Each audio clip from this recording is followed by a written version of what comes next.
Alhamdulillah malam hari ini saya kedatangan tamu yang kedua kali. Yesus. Akhir Assalamualaikum, Cek Christine. Waalaikumsalam Kak Dondi. Alhamdulillah sehat ya. Alhamdulillah sehat. Seperti yang kita ketahui ya, ini mantan pendeta GPI ini. Masya Allah, sekarang sudah Muslim ya. Sehat ya, Ci ya? Kabarnya gimana? Ya banyak kaget-kagetnya. Banyak kaget. Gara-gara masuk channel Donditan. Betul. Jadi banyak kagetnya. Kenapa tuh bisa kaget gitu? Saya nggak nyangka ya, viewsnya banyak, terus juga komentarnya banyak. Sekalipun itu bukan jadi salah satu tujuan saya kemarin waktu itu kan. Cuma mau konsul, tapi kayaknya gimana ya, kayak antara terjebak dan tidak gitu. Terjebak. Tapi terjebak yang bagus sih kalau. Iya. Awalnya mau konsul. Jadi podcast. Sekarang jadi banyak yang WA. Iya, banyak yang WA sih kok. Beneran. Siapa yang WA? Yang WA itu banyak kan yang banyak yang seneng ya, dan nggak menyangka gitu bahwa ada yang ngajak ketemuan juga gitu kan. Ada yang ngajak umroh juga. Ada yang sempat Masya Allah. ke kantor travel bareng. Oh gitu. Iya. Terus. Tapi juga ada beberapa, terutama dari teman-teman komunitas nonis ya yang lama itu yang apa ya, sedih sih kok. Sedih. Gitu ya. Ada yang marah-marah nggak? Marah-marah sih enggak. Cuman ya mengutarakan kekecewaannya sih gitu kan. Oke, dianggapnya meninggalkan Kristus. Iya, gitu, meninggalkan iman. Padahal sih kan ikut Kristus. Mau ikut Kristus ya. Iya. Alhamdulillah. Jadi banyak yang menghubungi setelah konten itu ya. Iya, dan banyak yang forward lah kok gitu, cuplikan-cuplikan. Banyak yang share. Gitu. Terus nyampe ke Mama nggak itu share-nya? Kayaknya belum sih. Oh berarti kalau gitu view-nya kurang banyak berarti.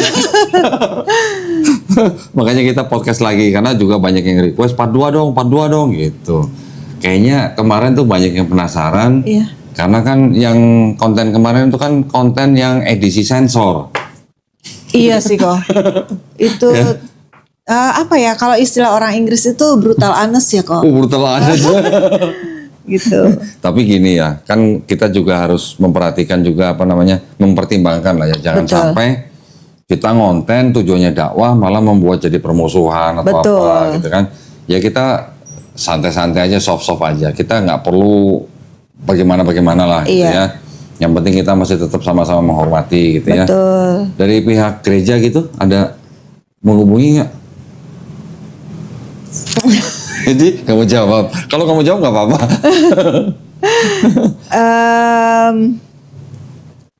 Ya ada. Cuman saya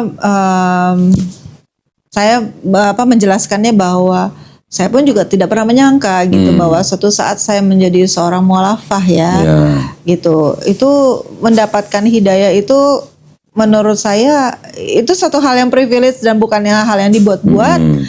Dan kalau saya ada sampai sekarang seperti ini, itu adalah journey kehidupan saya sih, gitu. Itu namanya menjemput hidayah ya. Menjemput hidayah. Iya. Apalagi kemarin kan waktu cerita pertama kan. Kalau Cik Christine kan malah mengucapkan sebuah kata yang nggak pernah tahu artinya apa. Betul. Ya, dari kata hayakallah gitu ya. Betul. Ternyata gara-gara konten itu pertama, banyak penonton searching di Google apa artinya hayakallah gitu. Oh iya. Banyak yang cari, ternyata Masya Allah artinya sangat baik. Ya. Alhamdulillah. Itu adalah, ada yang bilang bahwa itu adalah sebenarnya doa yang biasa diucapkan untuk orang lain. Supaya orang itu panjang umur, langgeng dan segala macam. Masya Allah ya, itu juga saya sendiri juga baru dengar ada orang menuju ke Islamnya tuh pakai kata hayakallah, itu juga baru dengar kemarin. Nah itu ternyata dialami oleh Cik Christine dan Cik Christine sudah mengalami lah ya istilahnya perjalanannya ketika masuk Islam, terus kemudian bagaimana memulai Islamnya gitu ya. Iya. Gimana, berat nggak? Itu ketawa. Ditanya berat gak? Oke, jadi setelah saya mempelajari yang hayakallah, menerima kata-kata itu, ternyata ini menurut pendapat pribadi saya ya, bahwa itu adalah salah satu perjalanan siklus manusia gitu, bahwa yang melanggengkan rezekinya kita juga adalah Allah, tapi nggak selalu bahwa kita itu menerima something yang enak-enak menurut manusia gitu, karena Allah juga kan berkata bahwa Dialah yang memperbaiki hidup kita gitu. Ketika hidup kita diperbaiki, nggak mudah ya, toh gitu loh. Ada kebiasaan-kebiasaan buruk yang harus dirubah dan digantikan dengan kebiasaan yang baik. Gitu. Lalu juga dibuat lebih mendekat. Biasanya kalau manusia untuk mendekat kepada Allah itu kan tunggu kejedot dulu ya. Ya, tunggu kejedot dulu. Biasanya tuh pas udah kejedot nyari-nyari deh. Tunggu blackout dulu ya. Iya, itu dia. Kenapa dia ketawa dengan blackout ya? Berarti pernah blackout ya? Pernah blackout gitu. Mati lampu kok. Oh, mati lampu. Iya. Blackout mati lampu. Gue iya aja dah daripada benjol. Terus? Dan abis itu juga Allah yang membuat hati kita senang gitu. Jadi awalnya waktu masuk ke mendalami tentang Islam ini, as if gitu ya, kok sepertinya ada yang namanya ujian, ada yang namanya cobaan gitu. Kok nggak semudah seperti kita nyebutin syahadat ya kok ya? Nggak semulus-mulus gitu. Nggak semulus-mulus gitu banget gitu loh.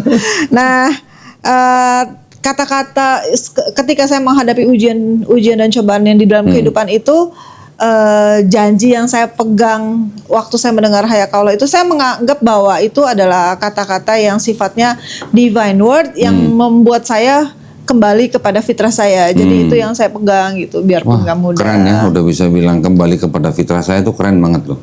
Ya benar, karena nggak semua muslim juga paham kadang-kadang. Ngakunya muslim tapi nggak tahu fitrahnya muslim itu apa gitu. Kadang-kadang ya, nggak semuanya. Tapi alhamdulillah si Christine ini kemarin juga ya walaupun dengan takut. Iya. Tapi sekarang udah ngadepin kan? Betul. Semua orang pasti ada takutnya sih. Semua orang pasti ada takutnya. Tapi ketika orang takut itu berani menghadapi, dia jadi pemberani. Iya. Gitu. Boleh saya cerita sedikit nih, kebetulan di podcast. Harus banyak ya. Harus banyak ya. Jadi akhirnya video itu viral dan sampai kepada sahabat saya dulu gitu. Kami berdua tangis-tangisan karena karena merasa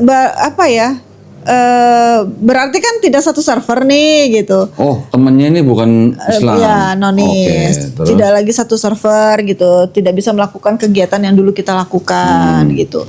Tapi kita memikirkan di satu titik bahwa sebenarnya tidak ada yang salah dengan persahabatan ini gitu. Maksudnya saya secara personal tidak pernah menyinggung dia, tidak pernah berbuat jahat, begitu juga sebaliknya gitu. Akhirnya kita memutuskan ya udah, kenapa persahabatan ini harus diputus kalau misalkan tidak ada satu hal yang mencelakakan keduanya gitu loh. Kan gini ya, orang beda keyakinan kan nggak harus putus sahabat.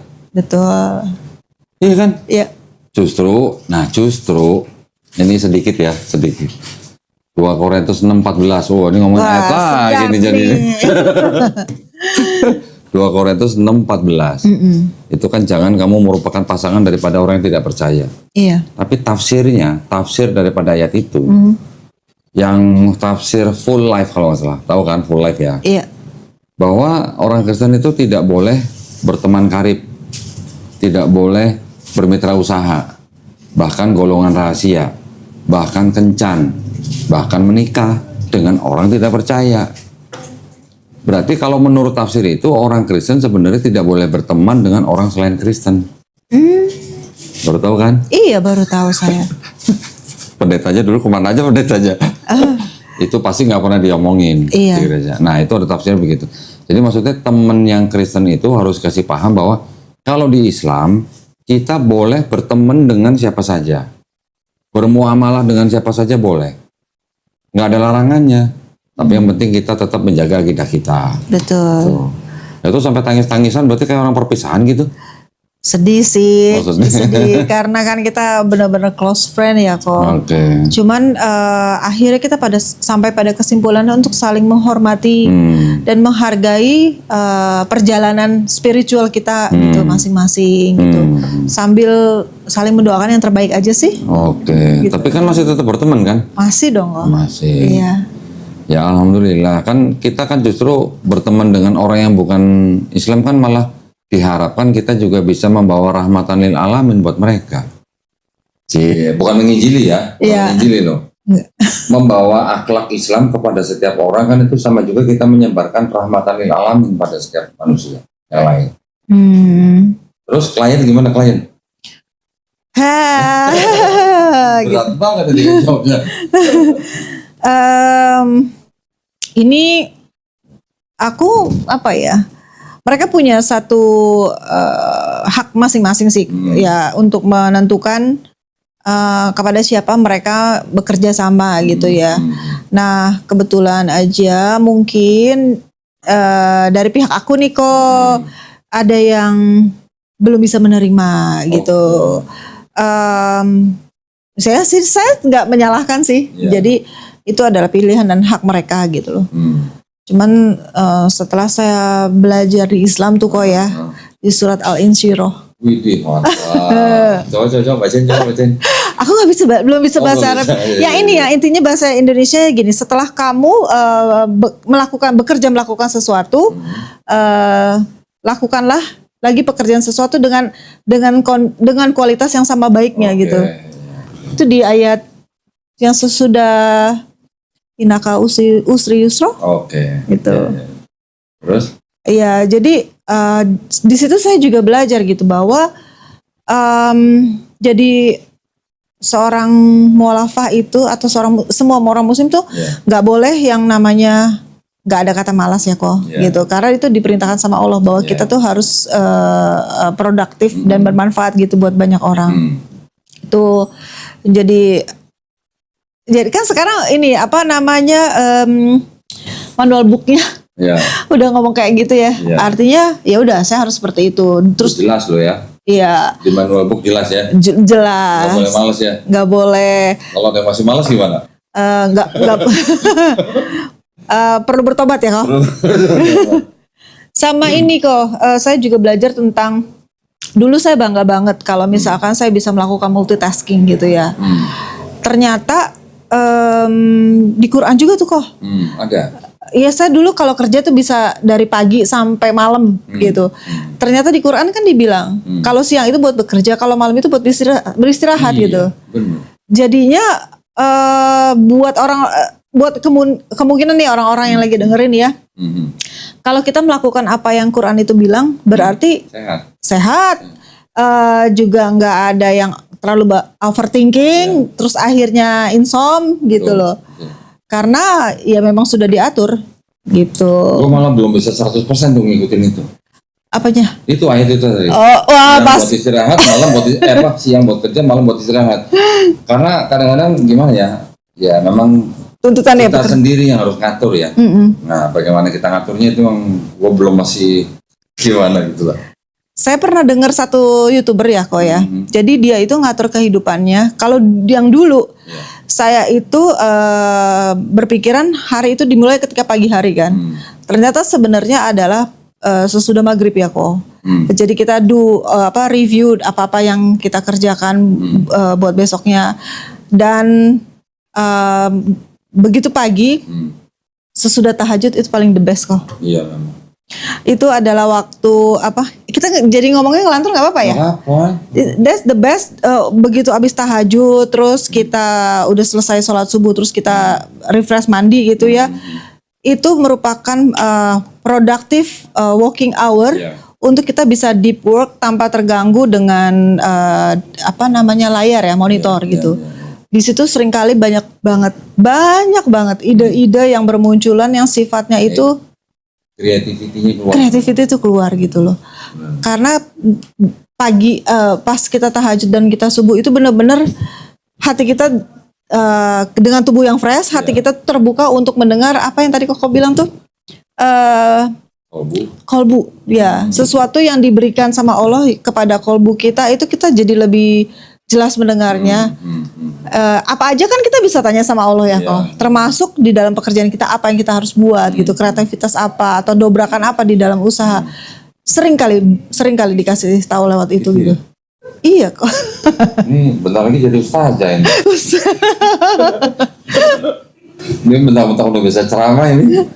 Biasa khotbah, sekarang insya Allah ceramah ya. Gitu ya kan. Keren. Nah, cerita dikit. Kemarin kan waktu habis podcast itu kan, ya karena dari Ahwat gitu kan, saya kemarin kan memang berniat memperkenalkan dengan Ahwat-Ahwat juga, dengan mualaf-mualaf yang aktif gitu lah. Iya. Saya kirimlah link video itu ke salah seorang teman saya namanya Kristi. Dia juga mualafah gitu kan. Siapa tahu bisa ikut kegiatan dia karena kan dia sudah seorang punya banyak anggota gitu lah. Ternyata ketika saya kirim ke Kristi, dia jawab ke saya, ini worship leader gua kok katanya. Udah komunikasi. Udah, ya akhirnya sering banget tuh jadi bahan candaan kalau gitu. Dibilang gini, kita nih dulu nih satu seperguruan dunia persilatan. Waduh. Ya. jadi sering jadi candaan dan saya senang banget kok. Terima kasih banget gitu. Akhirnya saya menemukan komunitas yang dimana ya teman seperjuangan sih jadinya kok. Hal-hal yang dulu saya nggak bisa tanya, saya bisa tanyakan gitu.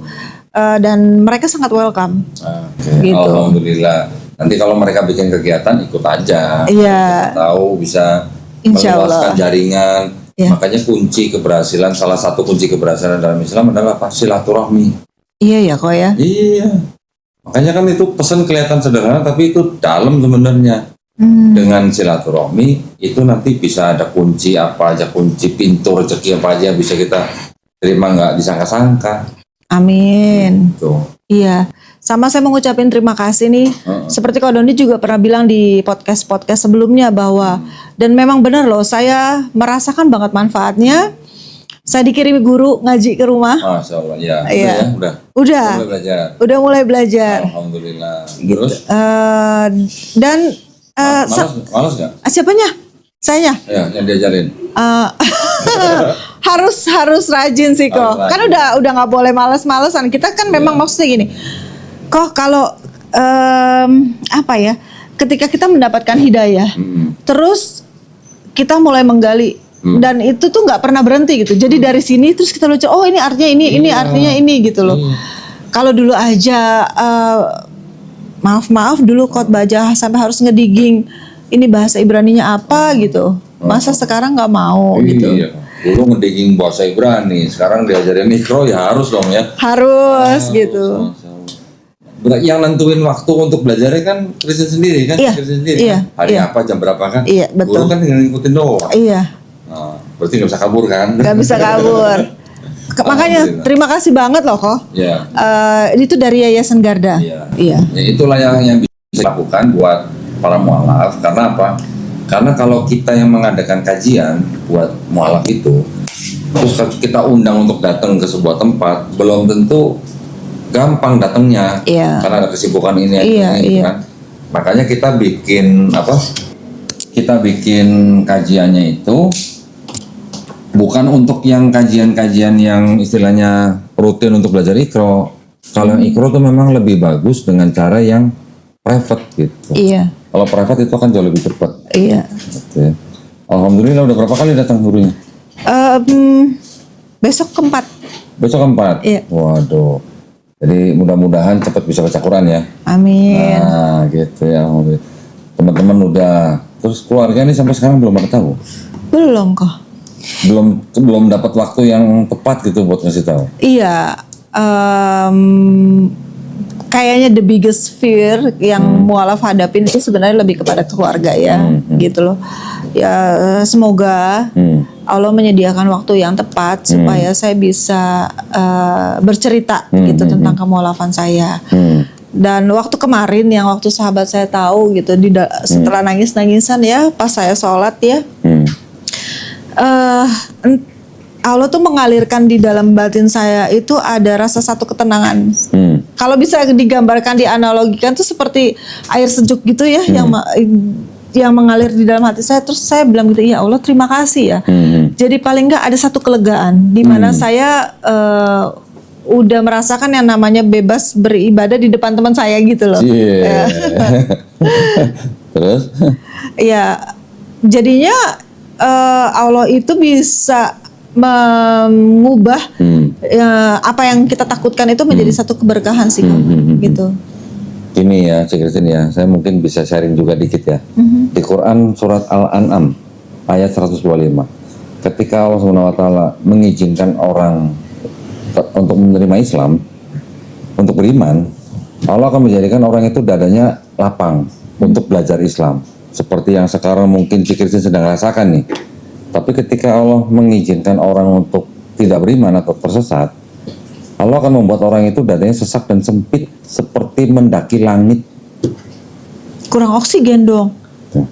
Padahal 1500 tahun yang lalu, siapa yang tahu kalau kita ke atas oksigen makin lama makin tipis? Betul. Ya, Ajaib ya Quran. coba. Iya. Itu 1500 tahun yang lalu udah ada ayat begitu. Padahal orang tahu makin tinggi oksigen makin tipis baru abad 17. Coba. Apa mungkin itu karangan manusia? Apa mungkin itu karangan Nabi Muhammad SAW? Gitu. Nah, sekarang si Kristen nih kan sudah diizinkan nih untuk beriman nih. Sekarang dibukakan, dilapangkan hati untuk belajar Islam. Nah, makanya nanti jangan bolos. Jangan bolos ya, harus rutin. Kuncinya kalau belajar Iqra itu pengulangan. Dengan sering mengulang pasti cepat bisa. Ya. Apa yang ditakutin? Sorry gini. Kalau tadi Cik Kristen bilang keluarga belum tahu, berarti videonya belum viral. Ya buktinya keluarganya belum tahu ya. Iya dong. Belum kali ke Kodondi. Enggak, bukan maksudnya kan belum apa namanya belum viral banget lah gitu. Tapi apa yang ditakutin Cik Kristen kalau misalnya orang tua tahu? Padahal kalau udah berani podcast kan berarti udah siap ya orang tua tahu ya. Iya, apa ya? Bingung juga kenapa waktu itu saya nekat ya. Ada orang cuma pengen konsultasi. Podcast udah kelar baru bingungnya belakangan. Habis itu tiba-tiba beneran viral. Kan saya juga nggak menyangka ya. Iya, iya. Jadi viral gitu dan lebih disebarluaskan baik lewat orang nge-share. Ya, lewat WhatsApp juga gitu loh. Iya. Ya sudah, maksudnya itu sudah terjadi gitu loh. Nah saya tinggal menunggu waktunya yang dari awal aja untuk bisa ngomong ke mama gitu.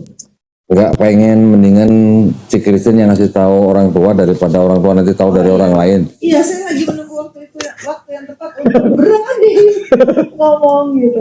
Oke. Karena pastinya saya juga harus menyiapkan, pasti akan ditanya-tanya. Iya. Dan itu saya harus menyiapkan jawaban-jawaban yang tepat guna lah. Sambil menunggu waktu yang tepat, kan waktunya belajar tuh. Iya. Nah, nanti ketika sampai pada waktunya harus ngasih tahu kan paling tidak sudah ada ilmunya gitu. Iya. Nah, kok saya tuh sempat dengar, bukan sih baca di komen ya, bahwa ini buat orang yang menyaksikan YouTube juga, sering banget kan bahwa konten-kontennya Kododi di podcast ini tuh sangat baik gitu, dan mungkin juga banyak mualaf yang sebenarnya kan nggak menghafalkan semua yang ada di podcast. Nah, saya juga tahu bahwa barusan nih bahwa Kododi sudah menyiapkan toolsnya untuk ilmu yang sudah dipelajari ini dalam bentuk buku ya kok. Iya. Nah itu bukunya kayak gimana nih kok? Ini. Ini bukan promosi, bukan apa ya? Ini memang. Bukan, ini mendadak orang saya yang tanya. Buku ini judulnya Bible Expose. Saya menyusun buku ini dari tahun 2018. Iya. Ya, dari 2018 itu kan ya biasalah kita kumpulan orang-orang yang, karena kan waktu itu kan saya bikin grup WA. Di dalam grup WA itu kan memang banyak orang-orang yang curious gitu sama kristologi. Jadi kita waktu itu sedang cari kontradiksi yang ada dalam Bible. Terkumpullah kira-kira 275 kontradiksi. Ya, nah dari 275 kontradiksi itu ini 85-nya. Berarti ini first edition ya? Volume 1. Volume 1. Nanti insya Allah akan ada volume 2 dan seterusnya. Karena apa? Di Bible-nya LAITB ada ketentuan. Dilarang mengutip ayat dari kitab ini untuk tujuan komersial 500 ayat. Untuk non komersial 1000 ayat. Oke. Jadi gue bikin 85. Nah setiap kontradiksi kan biasanya saya bandingkan antara 4 ayat minimal. 85 kali 4 itu udah berapa? Berarti harus lebih. Belum kalau ayatnya lebih dari 1 di setiap itu. Iya. Untuk teman-teman mualaf ini bisa mendapatkan buku yang keren kayak gini di mana nih kok? Ini di toko hijau ada, di toko oren ada, sama bisa pesan ke Melisa. Melisa ya. Nah, ada nomornya, ada linknya di deskripsi. Ini pasti berguna banget sih.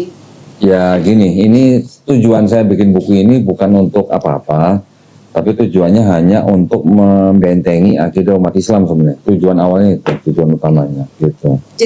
Jadi ini tuh it's a must book untuk para mualaf dan mualafah. Karena bakal ditanya-tanya pasti kok. Pasti. Iya. Kalau nggak belajar dari kitabnya sendiri terus bagaimana gitu. Iya. Dan ini enaknya karena udah dirangkum, kok jadi saya yang promosi. Iya, nggak apa-apa, nanti gue bayar nih kayaknya nih. Ini mentang-mentang usahanya digital marketing nih. Enggak sih, bener kok. Ini sangat membantu gitu. Dan ini bisa dikirimkan ke seluruh Indonesia kan? Ke Malaysia aja nyampe. Oh ya? Iya. Wah. Iya, Mel ya ke Belanda. Jadi nggak Mel kirim Belanda? Oh enggak. Oh Singapura ya. Ke luar negeri bisa kok. Sekarang bisa pakai JNE kok. Oke. Itu sebutin JNE nggak apa-apa. Oh iya. Walaupun nggak di endorse sama JNE. Nggak apa-apa, gue sebutin JNE bisa nyampe kirim ke Malaysia dan murah. Kenapa JNE gue sebutin? Kenapa? Karena JNE itu Masya Allah, mereka tuh program untuk Islamnya juga luar biasa. Oh. Bangun masjid di mana-mana. Wow, keren sih. Karyawannya udah sekian tahun naik umroh. Wah. Berangkat umroh bukan naik umroh. Iya. Saya udah pernah ketemu sekali dengan ownernya. Masya Allah. Keren banget. Jadi memang harus saling bersinergi. Iya, bahkan waktu itu saya sama Kohani, kita mau kirim Quran ke daerah-daerah terpencil. Ya, pernah kan beberapa kali lah. Pertama kali saya ke JNE, dikirim ke daerah mana waktu itu ya, di Riau. Di Riau. Ongkos kirimnya 13 juta, gue sebutin aja nih, 13 juta. Fully covered by JNE. Wow. Ya, kirim lagi ke waktu itu ke daerah NTT. Ditimbang berapa? 43 juta fully covered by JNE. Masya Allah. Keren ya. Alhamdulillah, itulah jihadnya JNE. Oh iya. Jadi kita apa-apa saling bantu aja. Jadi gua nggak canggung-canggung kalau gua sebutin JNE di sini gitu. Karena kita pernah dibantu sama JNE untuk berdakwah gitu. Ya saya yakin channel ini tuh juga bukan cuman membantu orang-orang yang mencari kebenaran gitu ya kok ya. Tapi lebih kepada kerjasama persaudaraan seperti yang Mbak tadi kok sampaikan gitu. Betul. Nah, apalagi nih kok yang bakalan kira-kira memajukan entah itu komersil ataupun bukan ya. Tapi saya melihatnya bahwa channel ini tuh bermanfaat gitu. Mendidik banyak orang. Kita belum tekan kontrak loh. Belum tekan kontrak udah promosiin channel. Begini kan, mendidik banyak orang soalnya yang nonton itu bukan cuma yang non Islam ataupun yang Islam juga banyak. Terus yang pengen mualaf dan mualafah kayak kita juga. Kenapa kok? Karena jujur aja seringkali tuh seorang mualaf atau mualafah godaannya itu kan sangat besar ya. Dan untuk rasanya banyak sekali pertanyaan di kepalanya dia yang butuh untuk dijawab dan selain dia mencari dengan belajar sendiri gitu. Dengan adanya komunitas Yayasan Garda dan kembali diingatkan ternyata banyak sekali mualaf dan mualafah punya ceritanya masing-masing dan mereka juga mengalami ada yang sama bahkan ada yang lebih ada yang ekstrim, ada yang ekstrim gitu. Ada yang disekap di rumah, bahkan sampai ada yang dipasung. Pernah dengar dipasung? Pernah. Itu udah melanggar HAM banget sih kok. Ya kadang-kadang kan pihak keluarga ya, namanya pihak keluarga, apalagi ada adat setempat gitu, yang masih ada seperti itu. Nah, itu yang kadang-kadang bisa susah. Tapi ngomong-ngomong, kenapa jadi dia yang jadi host ya? Ntar kita tekan kontrak dulu ya. Nah ini kan berarti Cik Christine kan sekarang kerjanya di bidang digital marketing ya? Iya. Punya perusahaan sendiri berarti kan? Iya. Boleh dong share dong. Iya dong, ngapain aja? Bikin apa aja? Oh oke. Bergeraknya di bidang digital marketing dan branding. Jadi punya perusahaan agensi sih kok. Perusahaan agensi, oke. Yang ngebantu brand untuk bisa establish. Mungkin kalau yang orang-orang sosial media pasti ngerti lah gitu ya. Namanya apa agensinya? Namanya Kiridasi. Kiridasi. Iya. Nanti boleh ditulis di bawah. Kontak personnya siapa gitu? Iya boleh sih. Boleh ya. Jadi siapa tahu kan ada teman-teman dari kalangan muslim yang mau pakai perusahaannya. Oh iya. Siapa tahu kan? Iya, bismillah. Nah, alhamdulillah. Siapa tahu ya. Jadi kalau teman-teman yang butuh jasa digital marketing bisa hubungi Ci Christine gitu ya. Siap. Insya Allah ya. Insya Allah. Nah, itu skalanya udah nasional atau Enggak. nanganin perusahaan-perusahaan multinasional atau? Iya, masih kecil-kecilan sih kok. Kecil-kecilan. Cuman pernah menangani perusahaan yang dari Singapura. Oke. Oh, berarti perusahaan internasional malah. Nasionalnya Singapura. Nasional Singapura. Sama pernah Merendah aja. pembuatan untuk video dari Changi Airport waktu itu. Changi Airport. Changi Airport Singapura. Wih, deh. Kok malah nggak bikin video yang untuk ini airport di Jakarta gitu? Belum. Belum tekan kontrak. Belum tekan kontrak. Ya, nggak apa-apa lah. Siapa tahu lah ya nanti teman-teman yang mau pakai jasanya Kiridasi. Kiridasi Agency berarti. Iya. Wih, bener namanya berarti ya. Iya. Boleh nanti kontak personnya bisa dihubungin ya. Kontak personnya langsung si Christine atau staffnya? Ada official WhatsApp number sih. Oke. Iya. Ya. Jadi sekarang perjalanannya Ci Christine sekarang memang sedang belajar pokoknya. Sama sedang menghadapi teman-teman baik kalangan Islam maupun yang belum Islam. Iya. Ya. Jadi gini, kok ada teman saya, dia itu tadinya Muslim, terus sempat murtad, terus kembali lagi menjadi Muslim. Dalam perjalanan dia menjadi seorang nonis, dia bahkan sampai sekolah dan udah sampai master. Widih, nggak dulu yang murtadin Ci Christine? Bukan. Kirain. Cuma teman seperjuangan dulu lah gitu, teman satu organisasi gitu. Iya. Dan dia kasih tahu gini sih, kasih tips yang membuat saya akhirnya kayaknya memang lebih baik langkah ini yang saya ambil. Jadi buat yang mualaf dan mualafah gitu mungkin akan menghadapi hal yang sama, mungkin menghadapi social justice. Jadi yang pertama no condemnation. No condemnation. Terus juga no clarification. Maksudnya nggak perlu. Nggak semua orang itu nggak semua orang yang protes itu perlu kita jelaskan gitu loh ya. Karena dengan aku sih terlalu percaya ya kok dengan berubahnya seorang untuk lebih berserah kembali ke fitrah dan memperdalami apa yang dia percayai itu akan mengubah pribadi orang itu menjadi lebih baik sih. Jadi dengan sendirinya kalau buat aku tanpa kita harus melakukan pembelaan diri gitu, kehidupan kita sendiri juga akan berbicara gitu. Itu aja. Tapi itu dulu teman satu organisasi ketika dia sedang murtad atau ketika dia Muslim? Kan sekarang udah Muslim lagi. Enggak, dulunya. Dulunya. Pertama kenalnya? Oh, dulunya itu waktu dia satu organisasi kok sama aku. Dia kenal dianya murtad. Tuh ketika dia sedang murtad. Gitu. Nggak nanya dulu kenapa murtad gitu. Lupa. Dia aja kaget loh. Oh really, dia bilang gitu. Interesting, dia bilang gitu. Kita harus ketemu nih. Tapi udah cerita panjang lebar ya udahlah. Pokoknya cukup aja waktu itu cukup kita teleponan, dia juga ngerasa wow nggak nyangka ya gitu. Karena dia tahu sepak terjang aku kok dulu. Oh gimana gitu loh. Maksudnya kan di masa yang sebelum saya menjadi mualafah gitu loh kok gitu. Berarti yang Kristi juga tahu dong sepak terjang Ci Christine dong berarti. Nggak tahu deh kalau dia tahu apa enggak, cuman udahlah kok jangan. Iya. Kan dia mancing. Yang pertama ngomong sepak terjang kan dia bukan gua.